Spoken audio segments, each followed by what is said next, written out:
작가 김희경의 혼자 읽기 아까운 책방입니다.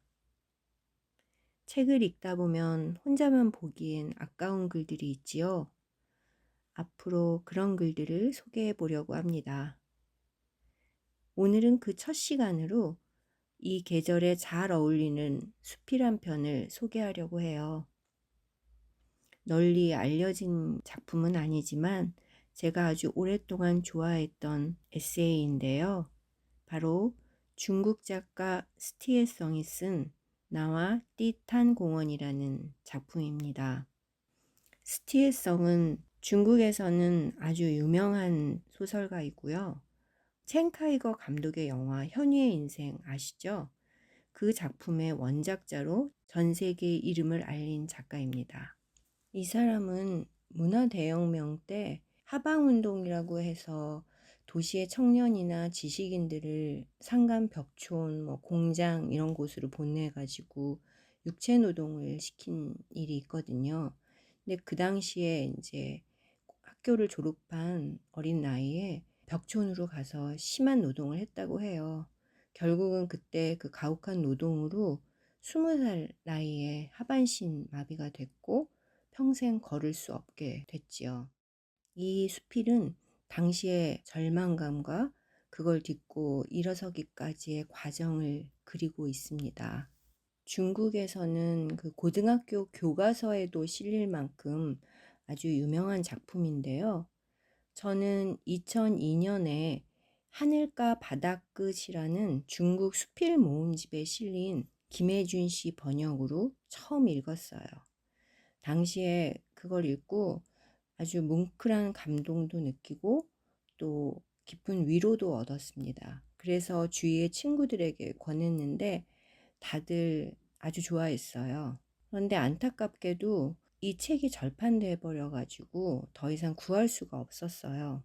다행히 2021년에 나와 디탄이라는 제목으로 스티에성의 산문들을 모은 그 책이 번역 출간됐더라고요. 이제는 구할 수 있게 돼서 다행입니다.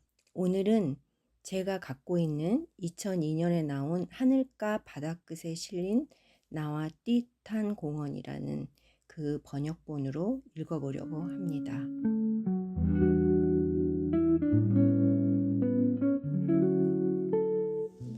나와 띠탄 공원. 나의 많은 소설 속에는 퇴락한 공원이 등장하는데 사실 그것은 모두 띠탄 공원이다. 여행 문화가 일반화되기 전만 해도 띠탄 공원은 허허벌판처럼 그렇게 황황하고 쇠락한 모습이었고 이를 언급한 이도 거의 없었다. 띠탄 공원은 우리 집에서 아주 가깝다. 혹은 우리 집은 띠탄 공원에서 아주 가깝다. 어쨌든 이는 분명 특별한 인연이다. 띠탄 공원은 내가 태어나기 400여 년 전에 이곳에 자리 잡았으며 우리 가족은 할머니가 젊은 시절 아버지를 데리고 베이징에 자리 잡은 후 줄곧 띠탄 공원에서 그리 멀지 않은 곳에 살았다.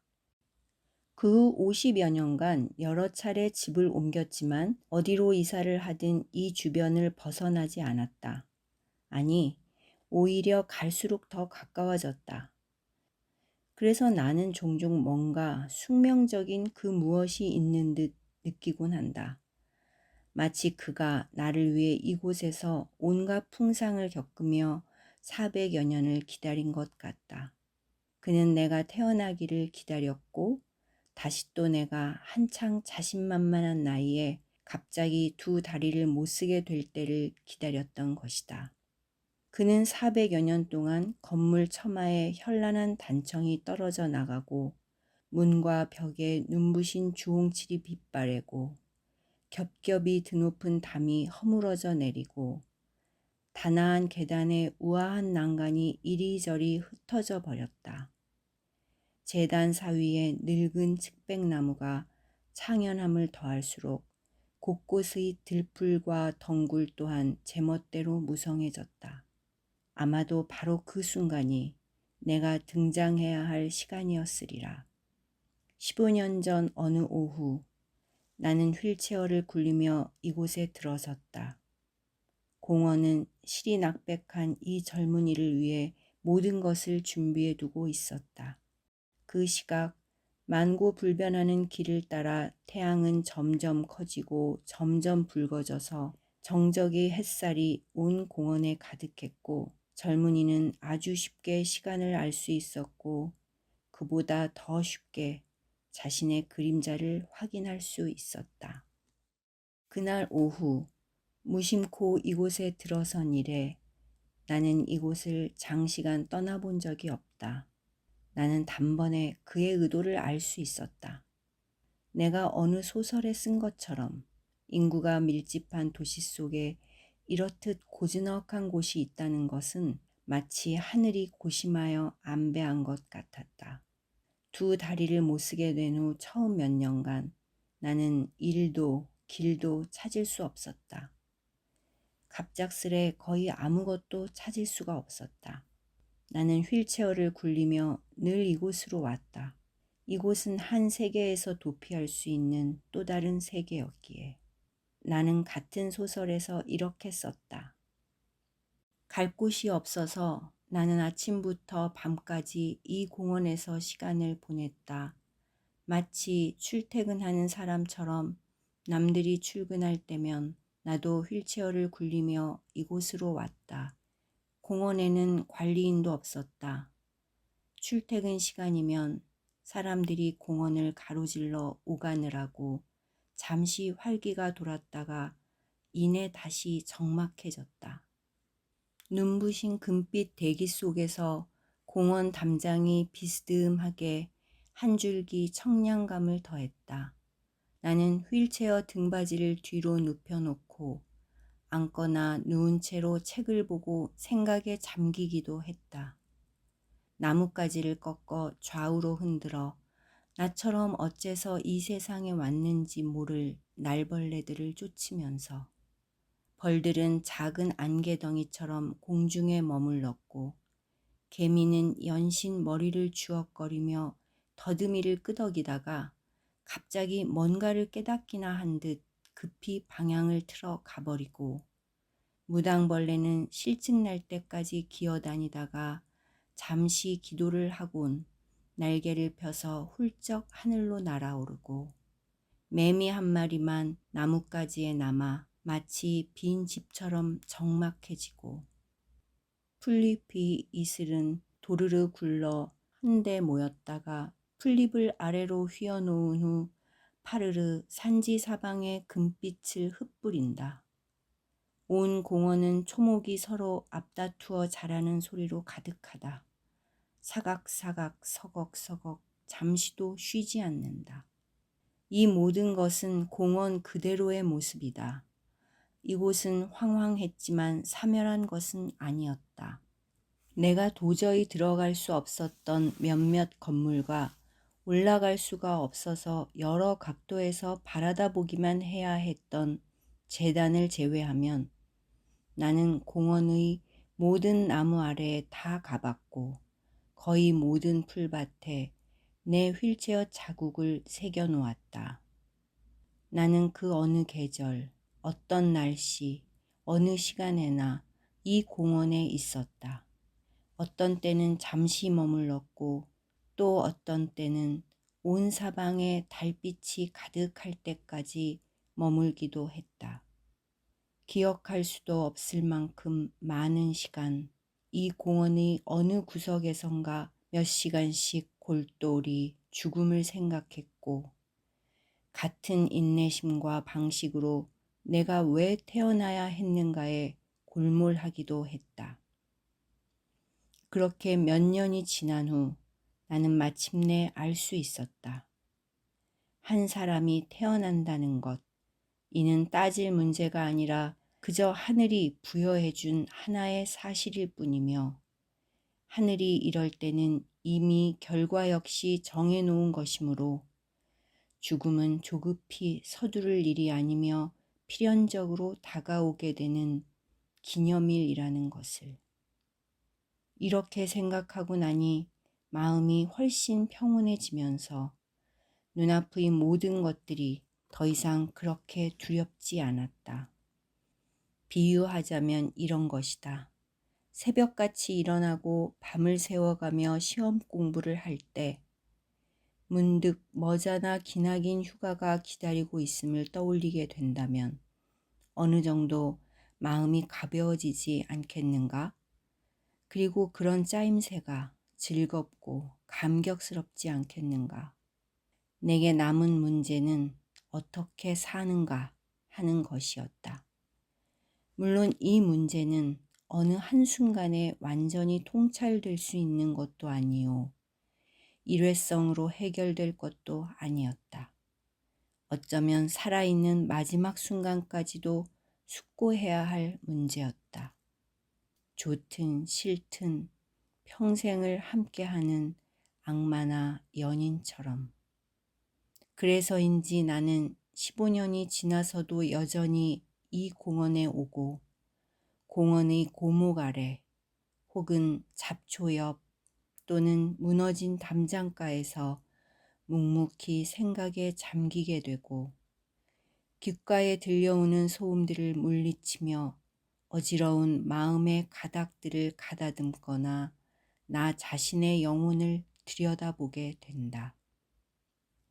이 공원 모습은 15년 사이에 그의 의미를 이해하지 못하는 이들에 의해 함부로 다듬어졌다. 하지만 다행히 어떤 것들은 그 누구에 의해서도 바뀔 수가 없었다. 예를 들면 제단 성문에 들이우는 낙조가 조용히 그 빗자락을 펼치는 순간 지상의 모든 굴곡들이 찬란히 그 빛을 드러내는 것이 그렇다. 또 공원이 가장 한산한 시간에 칼새떼가 소리 높여 지저귀며 천지를 청량하게 만드는 것이 그렇다. 겨울철 눈 위에 남겨진 아이들의 발자국이 사람들로 하여금 그 애들이 누구였는지, 어디서 무얼 했는지, 그런 다음 또 어디로 갔는지를 궁금하게 만드는 것이 그렇다. 우를창창한 늙은 측백나무들이 그대가 우울할 때나 즐거울 때나 늘 그렇게 묵묵히 그곳에 서 있고 그대가 태어나기 이전부터 그리고 이 세상에서 다시 사라져 버릴 때까지도 밤이나 낮이나 여전히 그곳에 서 있다는 것이 그렇다. 폭우가 공원에 내습하여 강렬하면서도 싱그러운 풀내음, 나무내음, 흙내음을 솟구쳐 일으키면서 수많은 지난 여름날의 추억들을 떠올리게 만드는 것이 그렇다. 호련히 가을바람이 불고 다시 또 아침 서리가 내리고 낙엽들이 나른히 춤을 추거나 조용히 내려앉으면 차분하면서도 약간은 씁쓸한 기운이 온 공원에 퍼지는 것이 그렇다. 분위기란 참으로 설명하기 어렵다. 분위기를 글로 형용할 수는 없다. 그저 느낄 수 있을 뿐이다. 직접 그 상황에서 그것을 느낄 때만 알 수 있다. 분위기는 심지어 기억하기도 어렵다. 분위기는 그걸 직접 느낄 때라야만 그것의 모든 감정과 의미를 온전히 감지할 수 있다. 그래서 나는 늘 이 공원에 오려는 것이다. 지금에야 나는 그때 내가 늘 혼자 띠탄 공원에 가곤 했던 것이 어머니께 얼마나 큰 근심이었을까 하는 생각이 든다. 그분은 자식을 사랑할 줄만 알고 이해할 줄은 모르는 그런 어머니가 아니셨다. 내 심중의 고민을 알고 계셨고 내가 나가서 돌아다니는 걸 막아서는 안 된다는 것도 알고 계셨으며 내가 만일 집안에만 틀어박혀 있는다면 상황이 더 나빠지리라는 것도 알고 계셨다. 그렇지만 그분은 나 홀로 이 황량한 공원에서 온종일 어떤 생각들을 하고 있을지 늘 염려스러웠을 것이다. 그때 나는 감정이 극도로 악화되어 있었다. 종종 미친 듯이 집을 나갔으며 공원에서 돌아와서는 또 말아도 들린 듯 한마디도 하지 않았다. 다행히 어머니는 어떤 것들은 내게 물으면 안 된다는 것을 이미 알고 계셨다. 그래서 주저주저 묻고 싶어 하시다가도 결국은 차마 묻지 못하곤 하셨다. 왜냐하면 어머니 자신도 그 해답을 모르셨기 때문이었다. 어머니는 내가 당신과 함께 가고 싶어 할 리 없다는 것을 헤아리셨고, 그래서 한 번도 동행하자고 하지 않으셨다. 내게 혼자만의 시간을 주어야 하고, 또 그런 과정을 반드시 거쳐야만 한다는 것을 알고 계셨다. 다만 그 과정이 얼마나 길지, 그 결과가 도대체 어떨지는 모르셨다. 어머니는 내가 밖으로 나설 때마다 묵묵히 거두셨고 휠체어에 앉도록 돕고 내가 휠체어를 굴려 뜰 모퉁이를 돌아 나가는 것을 그저 바라보셨다. 그 다음에 어머니께서 어찌하실지 그때 나는 생각해 본 적이 없었다.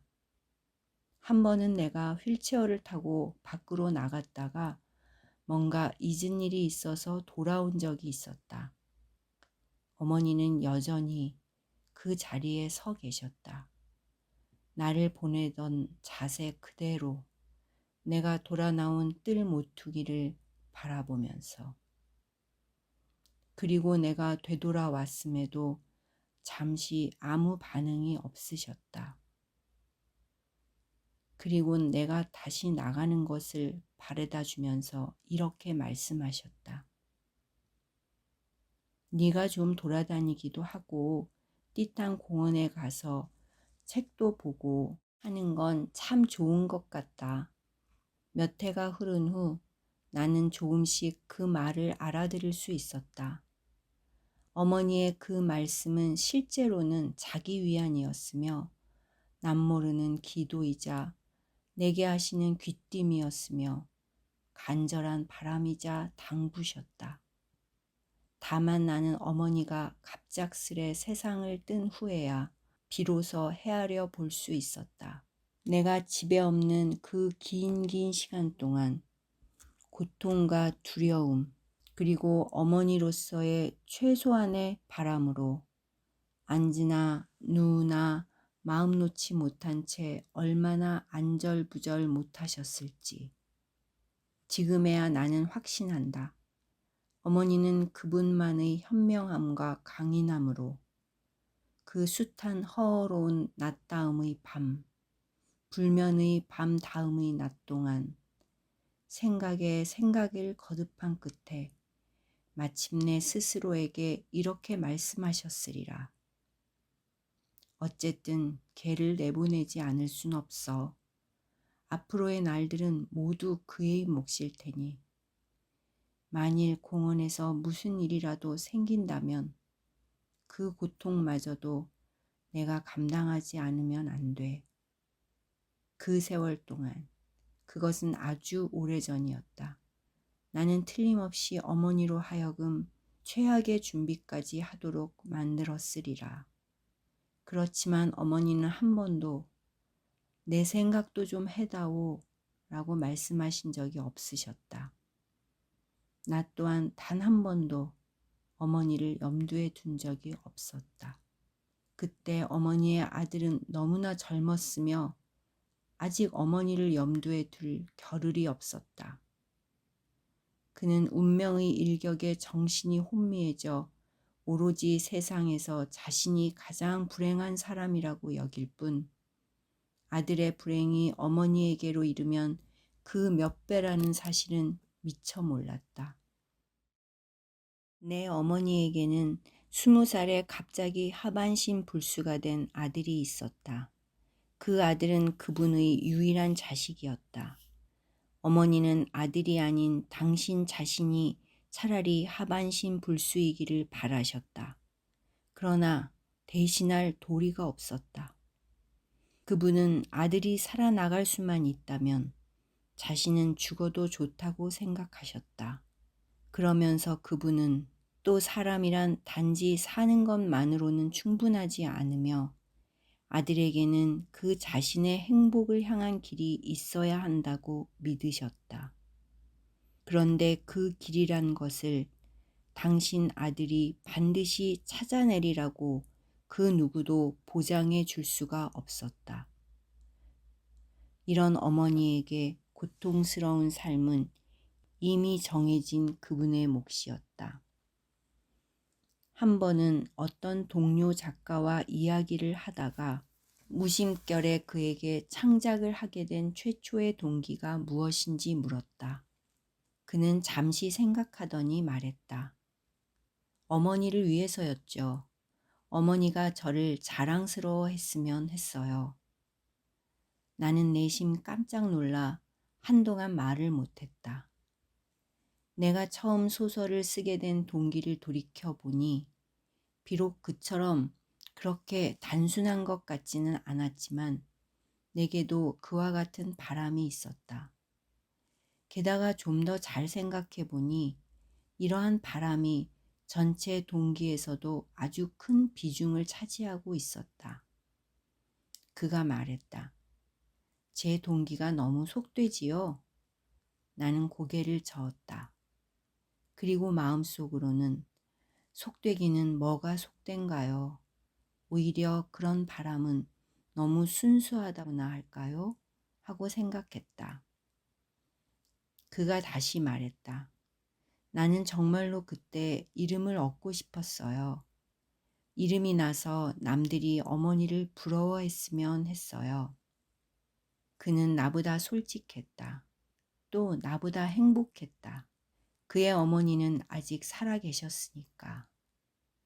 그리고 그의 어머니는 내 어머니보다 운이 좋으셨다.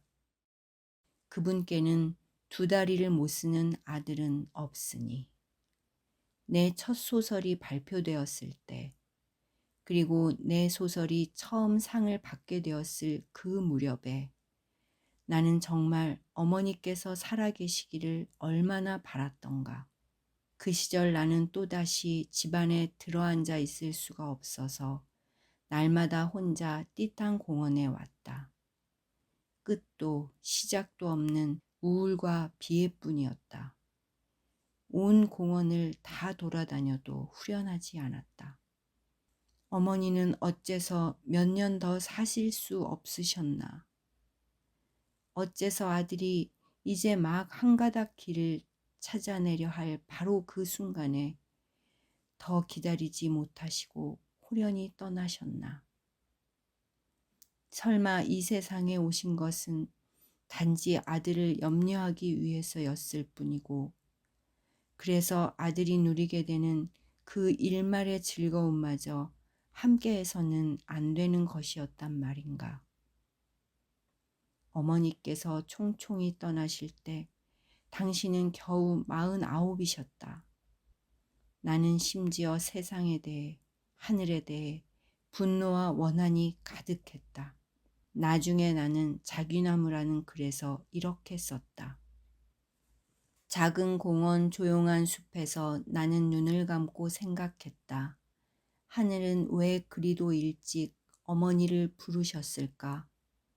그리고 오래오래 시간이 흐른 후 나는 어렴풋이 그 답을 들었다. 그녀의 마음고생이 너무 심해서 그녀가 견디지 못할까봐 하늘은 그녀를 불러들인 것이라네 라는. 나는 작은 위안을 얻은 듯 했다. 눈을 뜨니 마침 바람이 숲을 지나고 있었다. 여기서 작은 공원이란 바로 띠딴 공원이었다. 그 즈음에야 비로소 어지럽던 옛일들이 명료해지면서 어머니의 고통과 위대함이 내 깊이 배어들었다. 또 그제야 하늘의 배려가 옳은 듯도 싶었다. 아침 안개 자욱한 이른 시간일 때도 있었고 붉은 태양 높이 떠 있는 대낮일 때도 있었다. 천천히 휠체어로 공원 안을 다니면서 나는 오로지 한 가지 생각만 했다. 어머니는 더 이상 안 계시는구나. 곳곳에 벌레 소리 요란한 오후일 때도 있었고 새들이 집으로 돌아가는 저녁일 때도 있었다. 늙은 측백나무 옆에 멈추어 서서 풀밭 위나 무너진 담장가에 서서 나는 오직 한마디만 되뇌었다. 그래, 어머니는 더 이상 안 계시는구나.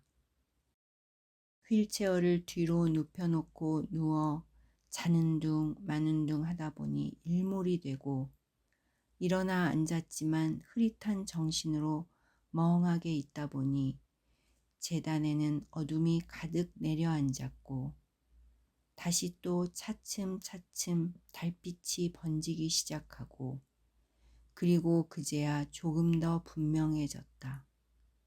어머니는 이제 더 이상 이 공원으로 나를 찾으러 오실 수 없겠구나. 내가 공원에서 너무 오래 있는 날이면 어머니는 나를 찾아 공원까지 오시곤 했다. 하지만 어머니는 나에게 그 사실을 알리고 싶어 하지 않으셨다. 그저 내가 아직 공원에 잘 있는지만 확인하시곤 조용히 돌아가셨다. 나는 그런 어머니의 뒷모습을 여러 번 보았다. 또 어머니가 나를 찾아 두리번거리는 모습도 보았다. 어머니는 시력이 좋지 않으셨다.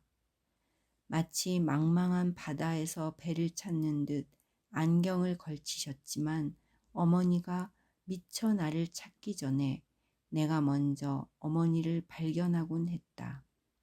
나는 어머니가 나를 찾은 것을 보고 나면 얼른 어머니에게서 시선을 돌렸고 얼마 후 다시 고개를 돌려 어머니를 볼라치면 그분은 이미 천천히 멀어져 가는 뒷모습을 보이고 계셨다. 그러나 어머니가 나를 찾지 못한 적이 얼마나 되는지는 알 수 없다. 한 번은 내가 키 작은 나무들 사이에 앉아 있었는데 나무가 제법 빽빽해서 미처 나를 찾지 못하셨다. 어머니는 혼자 공원으로 들어와서는 내 부근을 지나치기도 하면서 내가 늘 머물던 곳들을 찾아다니셨는데 그 발걸음이 더없이 조급했다. 나는 어머니가 이미 얼마나 오래 나를 찾아다녔는지 또 앞으로 얼마나 더 나를 찾으러 다닐지 몰랐고 왜 내가 기어코 어머니를 부르지 않는지 그 이유도 알 수 없었다. 그것은 절대로 유년 시절의 숨바꼭질이 아니었다. 그것은 어쩌면 다 큰 사내의 고집이나 수치감 때문이었을까? 하지만 그 고집은 내게 후회만을 남겼을 뿐 그 어떤 자부심도 주지 못했다. 나는 정말로 모든 다 큰 사내들에게 가르쳐주고 싶다. 절대로 어머니에게 그런 식으로 고집 부리지 말라고. 수치감은 더더욱 불필요한 것이라고. 이제야 나는 깨달았지만 이미 너무 늦었다. 어머니가 자식을 자랑스러워하도록 만들고 싶다는 것. 그 마음은 필경 너무도 진실한 것이다. 그래서 이름을 내고 싶다는 말이 가진 부정적인 이미지를 조금이라도 바꾸어 놓을 수 있는 것이다. 그러나 이는 복잡한 문제이니 잠시 접어두자. 소설상을 받고 들뜬 마음이 차츰 가라앉으면서 적어도 한 가지는 내가 잘못 생각했다는 것을 확신할 수 있었다. 그것은 내가 펜과 원고지로 열었던 그 한 가닥 길이 어머니께서 내가 그렇게도 찾아내길 바라시던 그 길은 결코 아니었다는 것이다. 달이 가고 해가 바뀌어도 내가 이 공원에 와서 날이면 날마다 내가 생각해내고자 한 것은 어머니께서 내가 찾길 바라던 그 길은 도대체 무엇이었던가 하는 것이었다. 어머니는 살아생전에 내게 무슨 심오한 경구라든가 지켜야 할 교훈을 남기시지 않으셨다. 단지 당신이 세상을 뜨신 후 그 가난한 운명, 강인한 의지, 감추어진 사랑만이 세월이 갈수록 이 마음속에서 점점 더 선명해질 뿐이다. 어느 해 10월의 바람이 다시 가만한 낙엽을 들썩이기 시작했을 때였다. 공원에서 책을 읽고 있는데 산책을 하던 두 노인네가 하는 말이 들려왔다. 이 공원이 이리도 넓은 줄은 몰랐구먼. 나는 책을 내려놓고 생각했다. 이렇게 넓은 공원에서 당신의 아들을 찾으려면 어머니는 얼마나 초조한 발걸음을 옮겨야 했을까. 그리고 오랜 세월이 지난 그때야 비로소 나는 처음으로 의식할 수 있었다. 이 공원 곳곳에는 나의 휠체어 자국이 새겨졌을 뿐만 아니라 나의 그 휠체어 자국마다 어머니의 발자국도 함께 새겨져 있구나.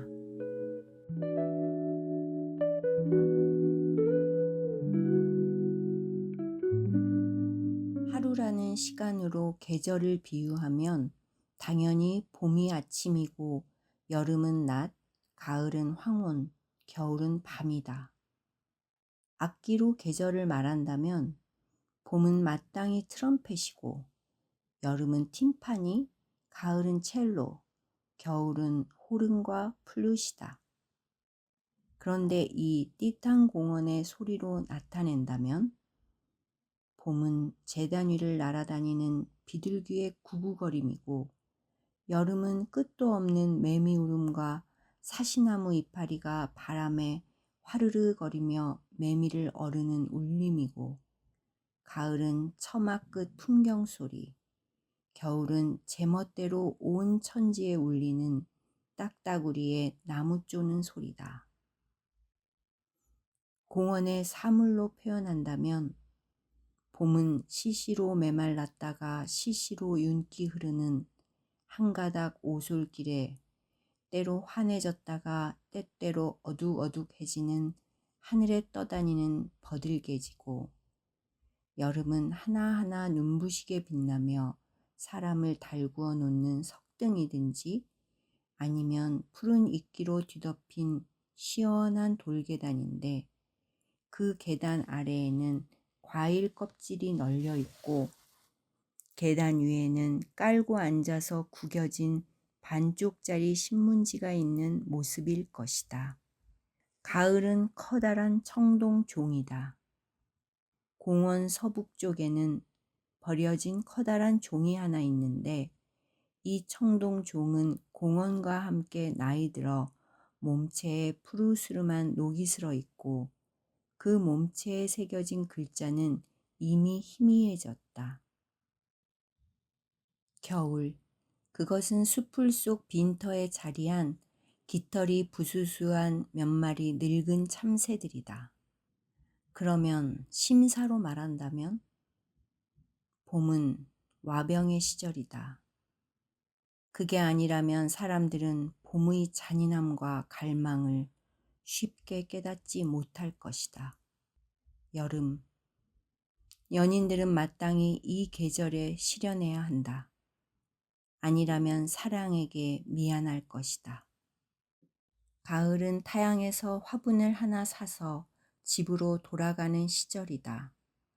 오래 떠나 있던 집으로 그 꽃을 가져가 창문을 활짝 열어 햇빛이 집안 가득하도록 한 다음 하나하나 추억을 더듬어가며 곰팡이 쓴 물건들을 천천히 정리하는 것이다. 겨울은 화로와 책과 더불어 한 차례 또 한 차례 굳고 굳은 결심을 되풀이하며 붙이지 못할 편지를 쓰는 것이다. 예술로 말할 수도 있다. 말하자면 봄은 한 폭의 그림이요, 여름은 한 편의 장편 소설이며, 가을은 한 곡의 노래거나 한 수의 시며, 겨울은 한 점 조각 작품이다. 꿈은 어떨까? 꿈을 가지고 말한다면. 봄은 나뭇가지 끝에 걸린 부르짖음이고, 여름은 부르짖음 속의 안개비고, 가을은 안개 빗속의 대지고, 겨울은 순결한 대지 위에 버려진 고독한 담배꽁초 한 개다. 띠탄 공원이 있기에 나는 언제나 나 자신의 운명에 감사한다. 또 나는 이제 분명히 알 수 있다.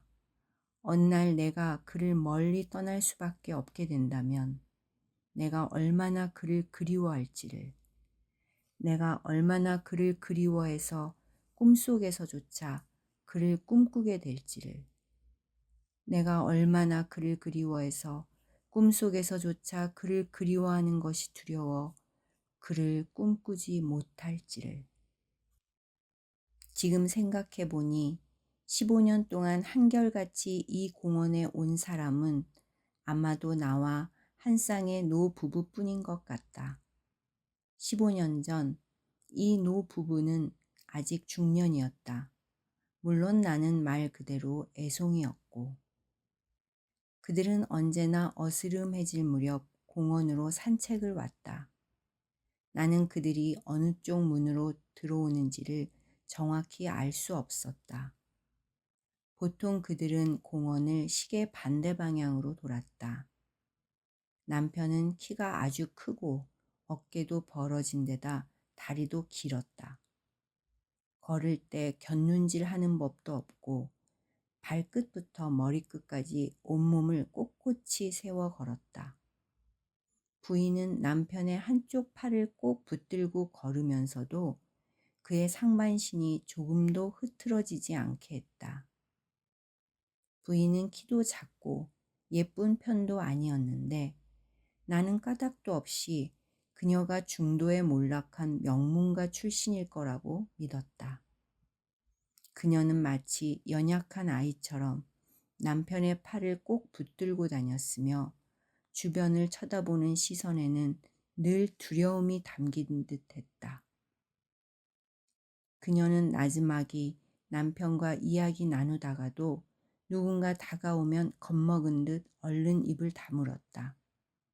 나는 가끔 그들에게서 레미제라블의 마리우스와 코제트가 연상되곤 했다.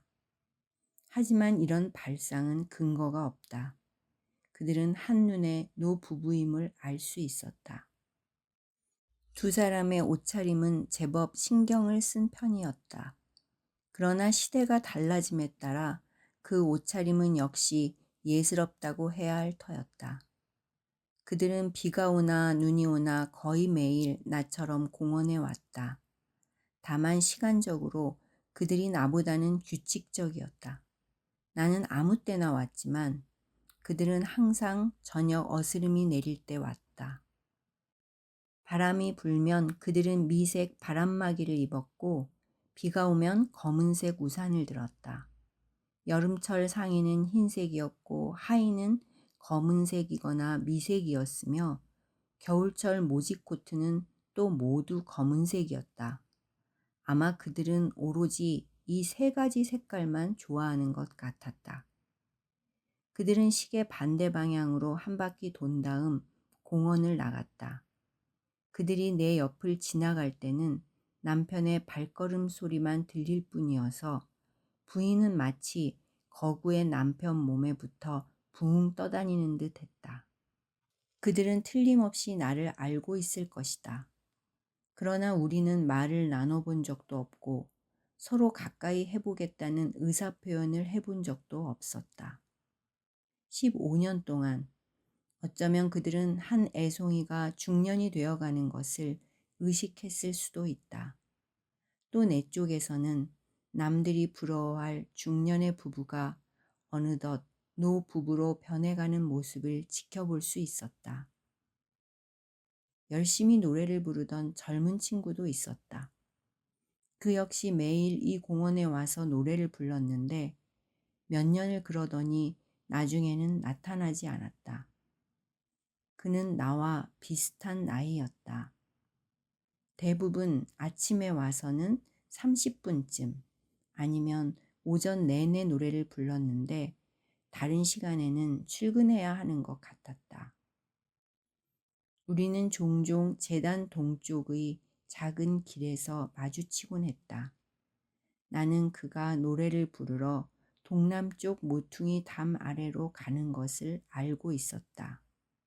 그도 틀림없이 내가 동북쪽 모퉁이 숲에서 무얼 하는지 궁금했을 것이다. 내가 내 자리로 가서 담배를 몇 모금 피우고 있노라면 그가 진지하게 목을 가다듬는 소리를 들을 수 있었다. 그는 늘 몇몇 곡만 되풀이해서 불렀다.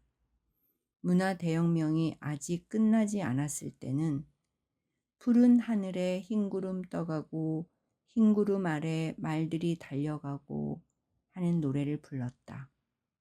나는 아무리 생각해도 이 노래의 제목을 모르겠다.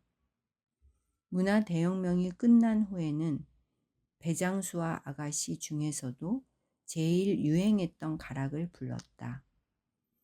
내 기억에 그가 배 사시구려 배 사시구려 배라는 시작 부분을 낭낭하게 불러 제치면 아침녘 맑은 대기 속으로 배장수 총각이 온 공원 구석구석 아가씨를 찾아다니는 것만 같았다. 행운을 만났다네, 행운을 만나, 행복의 노래를 부른다네, 행복의. 거듭해서 노래를 부르는 동안에도 배장수 총각의 열정은 조금도 줄어들지 않았다. 내가 듣기에 그의 기교는 완벽한 편은 아니어서 중요한 고비에서는 늘 어긋남이 있었다. 어쨌든 그의 목소리는 퍽 괜찮았다. 더구나 오전 내내 노래를 불러도 조금도 피로한 기색이 없었다. 태양도 피로하지 않은지 큰 나무 그림자를 조그맣게 뭉쳐 놓으면서 부주의한 지렁이들이 길 위에서 말라 죽도록 만들었다. 정오가 가까울 무렵 우리는 또 재단 동쪽에서 마주치곤 했다. 그도 나를 쳐다보고 나도 그를 건너다 보면서 그는 북쪽으로 나는 남쪽으로 지나갔다. 그런 날이 오래되자 나는 우리가 서로 알고 지내고 싶어 한다는 걸 알 수 있었다. 하지만 둘 다 어떻게 입을 열어야 할지, 그리하여 서로 눈을 마주쳤다가도 그 눈길을 돌리며 스쳐 지나기만 했다. 이런 일이 잦아지자 점점 더 어떻게 말을 건네야 할지 모르게 되었다. 그러다가 어느 날, 전혀 특별하지도 않은 어느 날, 우리는 서로 목례를 했고 그가 말했다. 안녕하세요. 나도 말했다. 안녕하세요. 그가 다시 말했다. 가세요? 나도 다시 말했다. 예, 그쪽도요? 그가 대답했다. 저도 가야죠. 우리는 둘 다 걸음을 늦추면서, 실은 나는 휠체어의 속도를 늦추면서 몇 마디 더 나누고 싶어 했다. 하지만 또 어디서부터 말을 꺼내야 할지 몰랐다. 이리하여 우리는 그만 서로 상대편을 지나치게 되었고 다시 고개를 돌려 서로를 쳐다보았다. 그가 말했다. 그럼 또 뵙죠. 나도 말했다. 예, 또 봅시다. 그리고는 서로 웃으며 각자 자기 길로 갔다. 하지만 우리는 다시는 보지 못했다. 그 이후로 공원에서는 더 이상 그의 노랫소리를 들을 수가 없었다. 나는 그때야 생각했다. 그날 혹시 그가 일부러 나와 작별 인사를 했던 것은 아닐까? 어쩌면 그는 어딘가 전문적인 연예단체나 가무단체에 선발되었던 것이 아닐까? 나는 진정으로 그가 부른 노래 가사처럼 그가 행운을 만났기를 바란다. 또 몇 사람, 늘 이 공원에 왔던 몇 사람을 더 기억해낼 수 있다. 한 노인네가 있었는데 진짜 술꾼이었다. 그는 허리춤에 납작한 자기 병을 차고 다녔다. 병 속에는 물론 술이 가득했고 그는 종종 공원에 와서 오후 시간을 소일했다. 그는 공원 사방을 돌아다녔기에 만일 주의하지 않으면 공원에 비슷한 노인네가 여럿 있는 줄 알기 십상이었다. 그가 남다른 모습으로 술을 마시는 장면을 보면 아마도 이 양반이 세상에 둘도 없을 특이한 노인네라고 믿게 될 것이다. 그는 옷차림도 아주 되는 대로였고 걷는 모양도 제멋대로였다. 5, 60m쯤 걷다가 문득 한 발을 돌 벤치 위나 둔덕 또는 나무 구루터기 위에 걸치고 허리춤에 술병을 끓는다. 술병을 끓으면서 실눈을 뜨고 시야 180도 내의 사물들을 쓱 한번 살펴본다. 그리고는 갑자기 마파람에 개눈 감추듯 단숨에 한 입 가득 술을 삼키고 그런 다음 술병을 흔들어 본 후 도로 허리춤에 갈무리한다. 잠시 조용히 무언가를 생각하다가 다시 5, 60m를 걷는다. 또 새 잡는 사내도 있었다. 그 시절 공원에는 사람은 적고 새는 많았다. 그는 서북쪽 모퉁이 수풀 속에다 그물을 펼쳐 놓았는데 새들이 날다가 그 그물에 부딪히면 꼼짝달싹 할 수가 없었다. 그는 오로지 옛날에는 아주 많았지만 요즘은 보기 드문 그런 새만을 기다렸다. 그래서 다른 새들이 그물에 걸리면 그냥 놓아주었다. 그는 그런 드물어진 새를 이미 수년이나 본 적이 없다면서 도대체 그런 새가 남아있기는 한 것인지 다시 1년만 더 기다려 보겠다고 했다. 그리고 결국 다시 더 여러 해를 기다렸다. 아침 저녁으로 중년의 여성 엔지니어를 볼 수 있었다. 아침에는 북쪽에서 남쪽으로 공원을 지나 출근을 했고 저녁에는 남쪽에서 북쪽으로 공원을 지나 귀가했다. 사실 내가 그녀의 직업이나 학력을 아는 것은 아니었다. 다만 그녀가 이공계통을 공부한 지식인일 것으로 내심 짐작했을 뿐이다. 누구도 그녀처럼 그렇게 소박하면서도 우아하기는 어려우리라. 그녀가 공원을 지날 무렵에는 사방의 수풀도 더욱 고즈넉한 것 같았고 투명한 햇살 속에는 그윽한 피아노 소리가 들리는 듯했다. 그 곡은 예를 들면 엘리제를 위하여쯤 될 터였다. 나는 그녀의 남편, 그 행운의 남자가 어떤 모습인지 본 적이 없었다. 상상도 해봤지만 잘 안 되었다. 나중에는 문득 상상이 안 되는 것이 더 낫겠다. 아예 그 남자가 나타나지 않는 것이 더 좋겠다는 생각이 들었다. 그녀는 북문 쪽으로 해서 집으로 갔는데 나는 그녀가 주방에 들어서야 한다는 것까지 걱정스러웠다.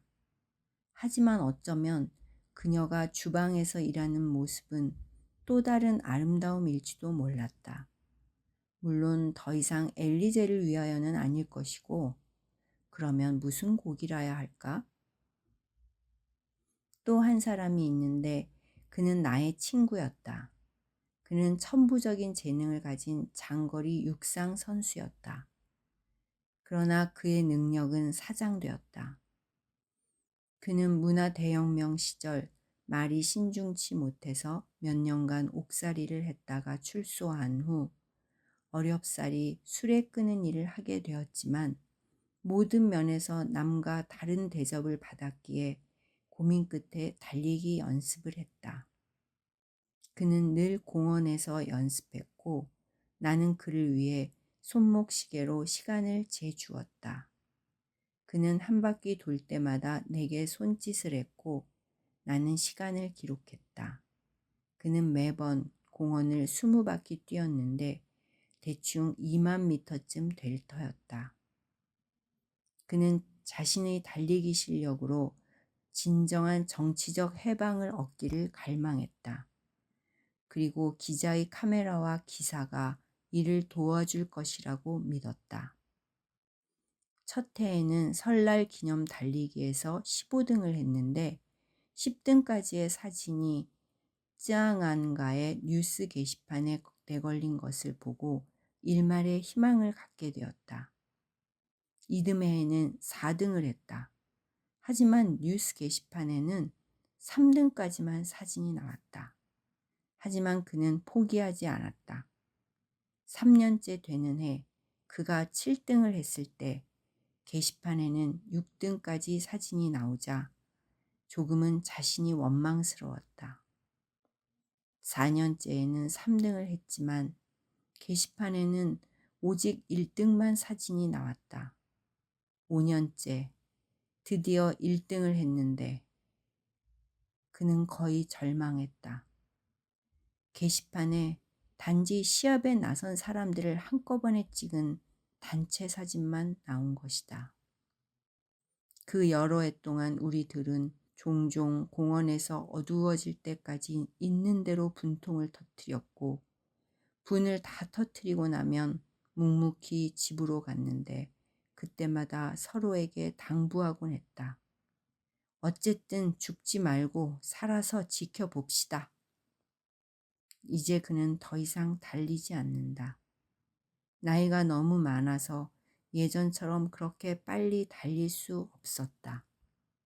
마지막으로 시합에 참가했을 때 그는 38의 나이로 다시 한번 1등을 했을 뿐만 아니라 신기록을 세웠다. 한 직업 선수단의 코치가 그에게 10년 전에만 당신을 발견했더라면 좋았을 텐데 라고 했다. 그는 아무 말 없이 쓴웃음만 짓고는 그날 저녁 공원으로 나를 찾아와 평정한 마음으로 내게 그 일을 들려주었다. 그를 못 본 지도 몇 년이 되었다. 그는 지금 아내, 아들과 함께 먼 곳에서 살고 있다. 이들은 이제 모두 공원에 오지 않는다.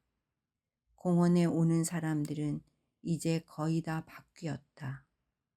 15년 전 옛 사람들로는 나와 그 노 부부만이 남았다.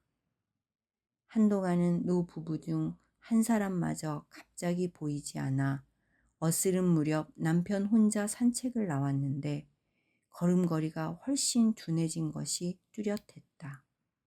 나는 오랫동안 마음이 불안했다. 혹시 그 부인에게 무슨 일이나 생겼나 하고.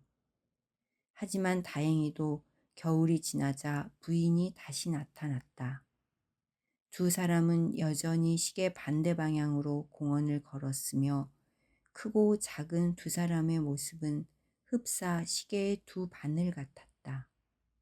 부인의 머리칼은 더욱 휘어졌지만 여전히 남편의 팔을 부여잡고 아이처럼 걸었다. 혹 부여잡고라는 말이 어울리지 않는다면 부축하고 라고나 할까? 이 두 가지 뜻을 겸한 말이 있을까?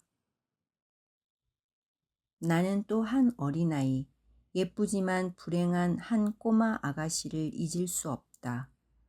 15년 전 그날 오후 내가 처음 이 공원에 왔을 때 그 소녀를 보았다. 그때 그 소녀는 3살쯤 되어 보였는데 제궁 서쪽의 작은 길에 쭈그리고 앉아 꼬마 초롱을 줍고 있었다. 그곳에는 모감주 나무가 몇 그루 있어서 봄이 되면 작고 촘촘한 노란 꽃들이 피었고 꽃이 지고 나면 이파리 새 잎을 서로 봉해 만든 듯한 꼬마 초롱이 주렁주렁 매달렸다. 꼬마 초롱은 처음에는 녹색이다가 차츰 흰색으로 그리고 다시 노란색이 되어 다 익으면 온 땅 가득 떨어져 내렸다. 꼬마 초롱은 누구나 좋아할 만큼 앙증맞아서 어른들도 하나 둘 줍지 않을 수 없었다. 꼬마 아가씨는 조잘조잘 혼잣말을 하면서 꼬마 초롱을 줍고 있었다. 그 목소리는 아주 좋았다. 그 또래 아이들이 갖고 있게 마련인 그런 날카로운 고음이 아니라 윤기가 나는, 심지어는 도타운 그런 소리였다. 어쩌면 그날 오후 공원이 너무 조용한 탓인지도 모르겠다. 나는 어린아이가 어떻게 혼자 공원에 와서 놀고 있는지 이상해서 어디 사느냐고 물었다. 소녀는 손가락질을 하면서 오빠를 불렀다. 그러자 담장 근처 잡초더미 속에서 7, 8살쯤 된 사내의 하나가 불쑥 일어나 나를 쳐다보더니 내가 나쁜 사람 같아 보이지 않자 동생에게 나 여기 있어 라고 대꾸하고는 다시 허리를 숙여 벌레를 잡았다. 꼬마는 사마귀, 메뚜기, 매미, 개구리 따위를 잡아 여동생을 즐겁게 해주었다. 그렇게 2, 3년간 나는 종종 모감주 나무 아래에서 그 오누이를 만났다. 둘은 늘 같이 놀았는데 그 모습이 그렇게도 다정하고 보기 좋았다. 그리고 둘은 그렇게 커갔다. 그 후 몇 년 동안은 그 아이들을 볼 수가 없었다. 나는 그 오누이 모두 학교에 가 있을 것이라고 생각했다. 꼬마 아가씨도 학교에 갈 나이가 되었으니 유아 시절과는 이별을 고하고 이곳에 와서 놀 기회가 많지 않으리라. 이런 일은 아주 일반적인 일이었기에 나는 그 오누이들을 그냥 잊어가고 있었다. 만일 어느 해 다시 공원에서 그 아이들을 보지 않았더라면 아마도 까마득히 잊었을 것이다. 그것은 어느 일요일 오전이었고 그날은 마음이 아릴 정도로 쾌청했다. 공교롭게도 내가 휠체어를 몰고 그 모감주 나무 아래에 갔을 때는 또 온 사방에 꼬마 초롱이 가득 깔린 계절이었다. 그때 나는 어떤 소설의 결미 때문에 고민 중이었다. 왜 그런지 꼭 그렇게 끝을 맺으려 하면서도 한편으로는 왜 그런지 문득 그렇게 끝을 맺고 싶지 않았다.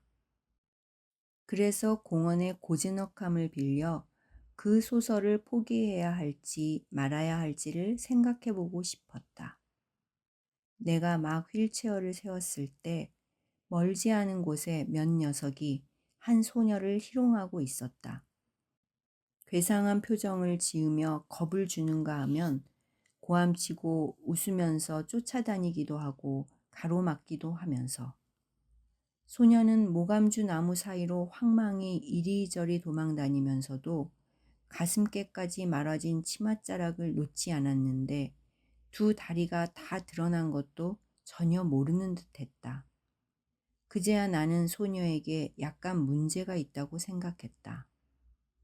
하지만 나는 그때까지도 그 소녀가 누구인지 알아보질 못했다.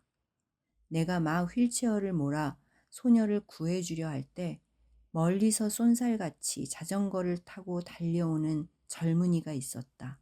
그 서슬에 놀라 소녀를 희롱하고 있던 녀석들이 뿔뿔이 달아났다. 젊은이는 자전거를 소녀 옆에 세우고는 사방으로 도망간 녀석들을 환한 눈으로 노려보면서 한마디 말도 없이 거친 숨만 몰아쉬었다. 얼굴색은 폭풍우 직전의 하늘처럼 갈수록 더 창백해져 갔고 바로 그 순간 나는 그들을 알아보았다. 그 젊은이와 소녀는 예전에 바로 그 어린 오누이였다. 나는 거의 비명 같은 울부짖음을 삼켰다. 세상 사는 때때로 하늘의 의도를 의심케 한다. 젊은이가 누이 쪽으로 갔고 소녀가 치맛자락을 말아준 손을 놓았다. 그러자 소녀가 주었던 많은, 아주 많은 꼬마 초롱이 땅바닥에 흩어져 내려 소녀의 발등을 덮었다. 소녀는 여전히 예뻤다. 그러나 두 눈동자는 이미 흐릿해서 광채가 없었다. 그저 멍한 시선으로 사방으로 흩어져 달아난 녀석들을 바라보았다. 마치 눈길 닿는 곳의 정멸을 바라보는 듯 했다. 아마도 소녀의 지능으로는 결코 이 세상을 이해할 수 없으리라. 모감주 나무 아래 부서진 햇살이 흩어져 빛나고 바람이 온 천지에 널린 꼬마 초롱을 일렁였다. 마치 무수한 작은 방울들이 숨죽여 소리내는 것 같았다. 오라비는 누이를 자전거 뒷자리에 앉히고 아무 말도 없이 집으로 돌아갔다. 아무 말도 없는 것이 맞다. 만일 하늘이 예쁜 것과 정신박약이라는 이 두 가지를 한꺼번에 이 꼬마 아가씨에게 내린 것이라면 아무 말 없이 집으로 돌아가는 것이 맞다. 누가 이 세상을 꿰뚫고 있겠는가? 세상의 수많은 일들은 함부로 말할 수 없다. 하늘이 왜 이렇게 많은 고통을 인간 세상에 내리는지 원망할 수도 있고, 가지가지 고통을 소멸시키기 위해 분투할 수도 있고, 또 그로 인하여 숭고함과 자부심을 느낄 수도 있을 것이다. 그러나 한 걸음만 더 나아가 생각해 보면 끝을 알 수 없는 망망함에 빠지게 될 것이다. 만일 세상에 고통이 없다면 이 세상이 존재할 수 있을까? 만일 우매함이 없다면 총명함이 어떻게 빛을 발할까? 만일 추함이 없다면 아름다움은 어떻게 자신의 행운을 지탱할 수 있을까? 만일 악함과 천박함이 없다면 선량함과 고상함은 어떻게 자신을 정의할 것이며 또 어떻게 미덕이 될 수 있을까? 만일 불구가 없다면 온전함은 너무나 당연한 것이어서 지겹고 무미건조한 것이 되지는 않을까? 나는 종종 세상에서 불구가 완전히 사라지기를 꿈꿔본다. 하지만 그때가 되면 병자가 장애인 대신 그런 고통을 짊어지게 될 것이다. 만일 질병도 모조리 사라질 수 있다면 그 고통은 다시, 예를 들어 용모가 추한 사람이 짊어지게 될 것이다. 설사 우리에게서 추함이나 우매함과 천박함 또는 우리가 싫어하는 일체의 사물과 행위가 모조리 다 사라질 수 있고, 그래서 모든 사람이 한결같이 건강하고 멋있고 지혜롭고 고상한들, 과연 그 결과가 어떻게 될 것인가? 아마도 인간 세상의 드라마는 모두 끝이 나고 말 것이다. 차이가 모두 사라진 세상은 한 줄기 썩은 물이 되고 말 것이요. 아무런 감각도 없고 비옥함도 없는 한 덩어리 사막이 되고 말 것이다. 차이는 영원히 존재할 것이다. 또한 고통도 감내할 수밖에 없을 것이다. 인간의 모든 드라마가 그것을 필요로 하며 존재 그 자체가 그것을 필요로 한다. 결국 하늘은 또 한 번 오른 것 같다. 그래서 결국 가장 절망적인 결론이 기다리고 있다. 그럼 누가 그러한 고난의 역할을 맡을 것인가? 또 누가 이 세상의 행복, 자부, 즐거움을 구현할 것인가? 그저 우연에 맡길 뿐 따질 도리가 없다. 운명에 관한 한 이치를 논할 수는 없다. 그렇다면 모든 불행한 운명이 속죄받는 길은 어디에 있는가? 설령 지혜나 오성이 우리로 하여금 속죄받는 길로 인도한다 하더라도 과연 모든 인간이 그러한 지혜와 오성을 가질 수 있을까? 나는 늘 추녀가 미인을 만든다고 생각한다. 또 어리석은 자가 지혜로운 자를 낳으며 겁쟁이가 영웅을 탄생시키고 중생이 부처를 낸다고 생각한다. 공원에 신이 있다면 틀림없이 이미 나를 주의해보고 계실 것이다. 내가 그렇게 여러 해를 이곳에 나와 때로는 즐겁고 유쾌하게, 때로는 침울하고 고민스럽게, 때로는 한가롭고 유유하게, 때로는 낭패하여 적막하게, 때로는 담담하면서도 자신 있게, 때로는 또 심약하고 막막하게 보내고 있음을. 사실은 모두 합쳐서 단 세 가지 문제가 번갈아 나를 혼란스럽게 해가며 버타고 있을 뿐이다. 첫 번째는 죽을 것인가 말 것인가이고, 두 번째는 어떻게 살아갈 것인가이고, 세 번째는 나는 왜 글을 써야 하는가 하는 것이다. 이제 한번 살펴보자. 이것들이 여태껏 어떻게 서로 한데 얽혀왔는가를 생각해보라.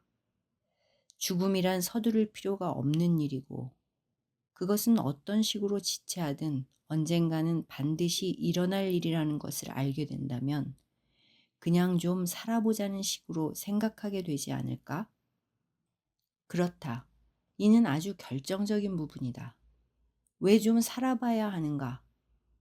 그것은 아쉽기도 하고 얻기 어려운 기회인데다 만일 시도조차 안 해본다면 괜한 포기일 뿐 아니라 달이야 어차피 끝장난 것이고 다른 모든 것도 다 끝장난 일이기는 하지만 죽음의 신은 반드시 약속을 지키니까 그냥 좀 살아본다고 해서 달리 크게 손해볼 일도 없는 것이다. 더구나 혹시라도 앞으로 좋은 일이 있을지도 모르지 않는가. 앞에서 말했듯이 이렇게 생각하고 나니 마음이 훨씬 가볍고 자유로워졌다. 왜 글을 써야 하는가? 이 물음은 작가라는 사람이면 누구나 가장 중히 여기는 화두일 것이다. 또 이 점은 누구나 다 알 것이다. 휠체어에 앉아 공원 깊숙한 곳에 숨어 지내는 한 친구가 어느 날 아침 남들의 눈에 좀 멋져 보이고 또 많은 사람들의 마음속에 한 자락 차지하게 된다며 그때 다시 죽어버린다 하더라도 조금은 뭔가 할 말이 있을 게 아닌가. 처음엔 정말 이렇게 생각했다. 이는 비밀도 아니었고 이제는 비밀일 필요도 없다. 나는 펜과 노트를 가지고 공원에서 제일 방해받지 않는 구석자리로 가서 남몰래 글을 썼다. 열심히 노래를 부르던 그 젊은 친구가 멀지 않은 곳에서 계속 노래를 불렀다. 만일 누군가가 내 쪽으로 걸어오면 노트를 덮고 펜을 입에 물었다. 나는 쓰지도 못하면서 오히려 난처한 꼴이 될까봐 두려웠다. 무척이나 체면을 따졌다. 그런데 다행히도 나는 쓸 수 있었다. 게다가 발표까지 했다. 사람들은 내가 쓴 것이 괜찮다고들 했다. 심지어는 이렇게 잘 쓰리라고는 생각지 못했다고 말하기도 했다. 나는 내심 당신들이 생각지 못한 일은 아직 많기만 하다고 말했다. 사실 기쁨으로 하룻밤 내내 눈을 붙이지 못하기도 했다. 나는 진심으로 노래 부르는 그 친구에게 내 기쁜 소식을 전해주고 싶었다. 그의 노래도 어쨌든 괜찮았기에. 내가 나의 달리기 친구에게 그 이야기를 해주고 있을 때 마침 그 중년의 여자 엔지니어가 우아하게 공원을 지나가고 있었다. 달리기 친구는 무척 흥분해서 말했다. 좋소이다. 난 목숨 걸고 달릴 테니 대금 목숨 걸고 쓰시오. 이리하여 또 마가 들렸다. 온종일 무엇을 쓸 것인지, 어떤 사람을 소설로 만들 것인지를 생각했다. 그렇다. 마가 들린 것이다. 어디를 가든 그것만 생각했다. 인산인해 속에서 소설만 찾아 헤맸다. 일종의 소설 시약이 있다면 좋으련만. 그러면 사람들에게 한두 방울 떨어뜨려서 그가 소설감인지 아닌지 알아볼 수 있을 것을. 혹은 일종의 소설 현상액이라도 있다면 좋았을 텐데 그것을 전 세계에 뿌려 어디에 소설이 있는지 살펴보게. 마가 들렸다. 그 즈음 나는 오로지 쓰기 위해 살았다. 결과적으로 다시 몇 편을 발표하고 이름도 좀 났다. 그러나 바로 그 무렵 갈수록 두려워졌다. 불현듯 내가 인질처럼 사는 것만 같았다. 이제 막 조금은 사람답게 살게 되었는가 했는데 그것이 과분하여 인질이 되다니, 무슨 음모에 의해 붙잡힌 인질이 되어 어느 날인가는 처형되거나 끝장이 나고 말 것만 같았다. 머지않아 내 아이디어는 고갈될 것이고 그리 되면 끝이라는 것이 두려웠다. 무슨 근거로 내가 언제나 소설을 쓸 수 있다고 장담할 수 있나? 무슨 근거로 소설 쓰기에 적합한 그런 소재들이 늘 이 하반신 불수에게 나타난단 말인가? 남들은 온 세상을 돌아다녀도 늘 아이디어가 부족하다고 하는데 나는 무얼 믿고 그저 이 공원에 앉아 한 편 또 한 편 써낼 수 있단 말인가? 또다시 죽음을 생각했다. 또 한창 좋을 때 그만두자고도 생각했다. 인질이 된다는 것은 사실 너무나 버겁고 긴장된 상태의 지속이었다. 결국 아침에 저녁을 장담할 수 없게 되었다. 나는 쓰기 위해 사는 것인데 만일 쓰는 일이 도무지 내가 해야 할 일이 아니라면 내가 산다는 자체가 너무 바보 같은 일 아닌가. 물론 이렇게 생각하면서도 나는 여전히 머리를 쥐어짜내며 쓰려고 했다. 어쨌거나 나는 거의 마른 수건 같은 나 자신에게서 단 몇 방울이라도 쥐어짰다. 하루하루가 지나갈수록 더욱더 두려워졌다. 언제든지 끝장날 수 있다는 느낌이 끝 그 자체보다도 더 무서웠다. 도둑이 드는 것보다 도둑 들 것을 걱정하는 것이 더 무섭다는 말은 바로 이런 것이리라. 나는 그래서 살아있는 것보다 죽는 것이 낫고 이보다 태어나지 않는 것이 더 낫고 아예 이 세상이 없는 것이 더 낫다고까지 생각했다. 하지만 죽지는 않았다. 나는 다시 또 그것은 서두를 일은 아니라고 곱씹었다. 그러나 서두를 필요가 없다는 것이 반드시 연기해야 한다는 것을 반증하는 것은 아니지 않는가? 왜 나는 늘 살겠다고 결정하는 걸까? 그렇다. 나는 그래도 살고 싶은 것이다. 인간은 왜 사는가? 그것은 살고 싶기 때문이다. 좀 더 명확히 말하면 인간의 참된 일은 그것은 욕망이다. 좀 더 명확히 말하면 인간의 참된 이름, 그것은 욕망이다. 물론 나는 죽음을 겁내지는 않는다.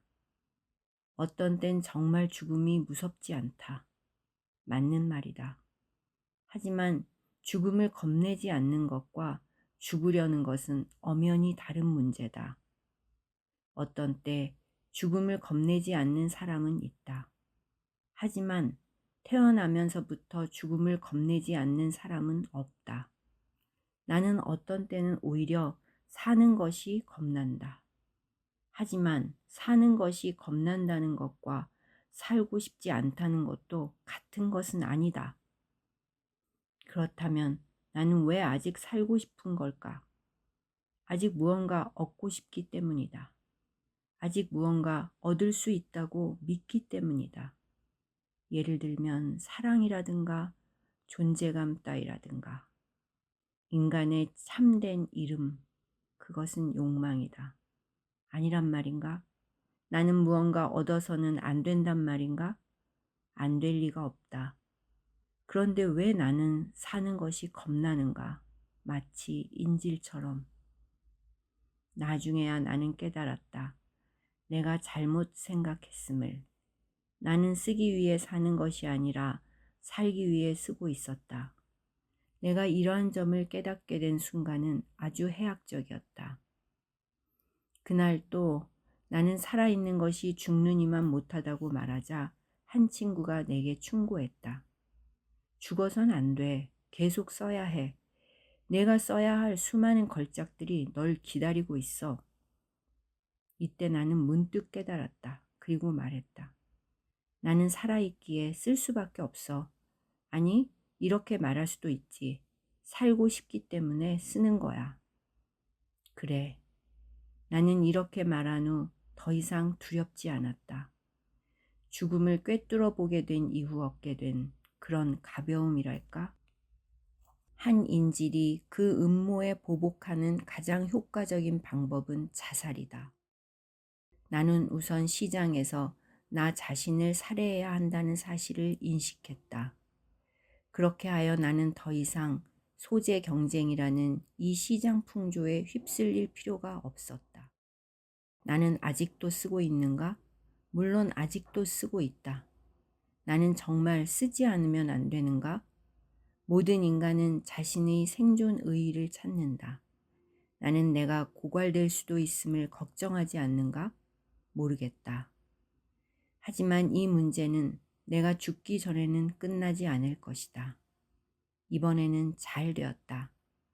더 이상 두려워하지 않게 되었고, 더 이상 나는 인질이 아니었다. 자유로웠다. 그래, 그만두자. 내가 어떻게 자유로울 수가 있겠는가? 인간의 참된 이름, 그것은 욕망임을 잊지 말자. 그러니 알아야만 한다. 두려움을 소멸시키는 가장 효과적인 방법은 욕망을 소멸시키는 것이다. 그렇지만 나는 또 알고 있다. 인간성을 소멸시키는 가장 효과적인 방법 역시 욕망을 소멸시키는 것임을. 그렇다면 욕망을 소멸시킴으로써 동시에 두려움도 소멸시킬 것인가? 아니면 욕망을 유지함으로써 동시에 인간성도 유지할 것인가? 나는 이 공원에 앉아서 공원의 신이 내게 일러주는 말을 경청할 수 있었다. 열정을 가진 배우라면 인질이 될 수밖에 없다. 그리고 감상하는 법을 아는 관중이라면 교묘하게 음모를 타파할 수 있다. 그러나 시들해진 배우는 늘 자신이 그 극과 무관하다고 생각한다. 또 운 나쁜 관객은 언제나 무대와 너무 가깝게 앉아 있다. 나는 이 공원에 앉아 있고 공원의 신은 그 장구한 세월 내내 내게 이른다. 아들아, 이는 다른 그 무엇도 아니니라. 너의 업보이자 복이니라. 만일 내가 말하지 않은 것들이 있다 하더라도 띠탄 공원이여, 그대는 내가 잊었다고 생각하지 말라. 나는 그 무엇도 잊지 않았다. 단지 어떤 일들은 간직해 두는 것이 더 나은 것이다. 말해서도 안 되고 생각해서도 안 되지만 그러나 또 잊어서도 안 된다. 그것들은 언어로 바뀔 수가 없다. 언어로 바꾸어 놓을 도리가 없다. 일단 언어로 표현되고 나면 그것들은 더 이상 그것들일 수가 없다. 그것들은 어떤 몽롱한 따스함과 적막함이요, 혹은 또 다른 농익은 희망과 절망이다. 그것들의 영지는 오직 두 군데다. 마음과 무덤. 말하자면 우표란 어떤 것은 편지를 붙이기 위한 것이지만 어떤 것은 단지 소장을 위한 것이지 않은가. 지금도 나는 휠체어를 몰고 이 공원을 천천히 돌아다니고 있다. 그런데 종종 나는 나 혼자 이곳에 나와 너무 오래 있었다고 느낀다. 어느 날 묵은 사진첩을 정리하다가 10여 년 전 공원에서 찍은 사진을 발견했다. 그 젊은 친구는 휠체어에 앉아 있고 뒤에는 늙은 측백나무가 서 있었으며 더 뒤쪽으로는 그 오래된 재단이 있었다. 나는 곧장 공원으로 와서 그 나무를 찾았다. 사진에 나온 배경을 찾아 금세 그 나무를 찾을 수 있었다. 사진에 나온 나뭇가지와 맞춰보니 틀림없었다. 그러나 그 나무는 이미 죽어 있었다. 게다가 나무 몸체에는 사발만한 등나무 덩굴이 엉켜 있었다. 어느 날 공원에서 한 노부인을 만났는데 에구, 아직도 여기 있나? 하면서 어머니는 아직 건강하시지? 하고 물으셨다. 누구신가요?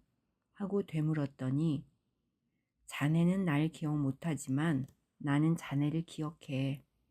한 번은 자네 어머니가 자네를 찾으러 이곳에 왔는데 내게 휠체어를 탄 아이를 보았느냐고 물었지. 그 순간 나는 불현듯 내가 이 세상에 나와 너무 오래 머문 것 같았다. 어느 날 밤 나는 홀로 제당 근처 가로등 아래서 책을 보고 있었는데 갑자기 그 칠흑 같은 제단 안에서 잇따라 태평소 소리가 흘러나왔다. 하지만 사방은 온통 하늘을 찌를 듯한 고목이고 정방형 제단이 수백 평방미터의 허허로이 넓은 터를 차지한 채 홀로 빈 하늘을 대하고 있을 뿐이었다.